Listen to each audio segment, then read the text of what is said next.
Mompera Davida miasa momba ny fandriam-pahalemana sy ny fiadamina ato amin'ny diocèse ny Fort Dauphin.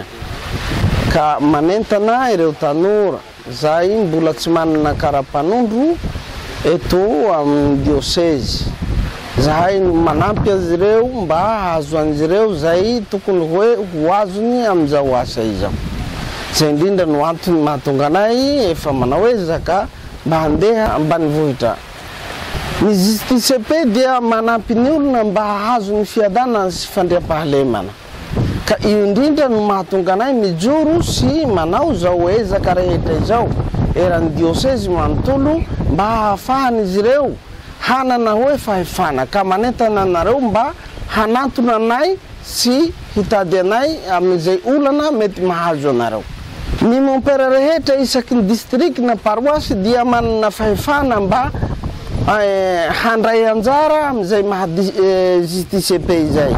De manantona anay na manantona ny evêque mba ahafahany hoe hiteny izay olana misy aminy.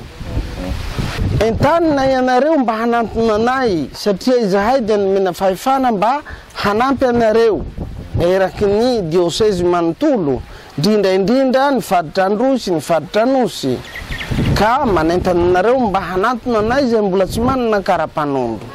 Eka dia mpomadio moa no isarako ireo mpitondra fanjakana zay prefecture na district zay miara-miasa ny délégué sy ny sisa manampy anay amin'izao ezaka ataonay izao. Ka tsy aty amin'ny faritra Anosy ihany fa hatrany amin'ny faritra Androy. Ka dia mankasitraka anareo, Andriamanitra no hitantana anareo mandrakariva. Lazay avy tatra masara ny kara-panondroko. Ka da isaorako ny fitondram-panjakana amina vitana ty kara-panondroko tiky. Ka eto aho ady misaotra ny JTCP. JTCP eto Tolagnaro tamin'ny fahavitana azo kara-panondroko zao. Manentana koa ho asikan'aby zay sy mahavita mba manaova kara-panondro.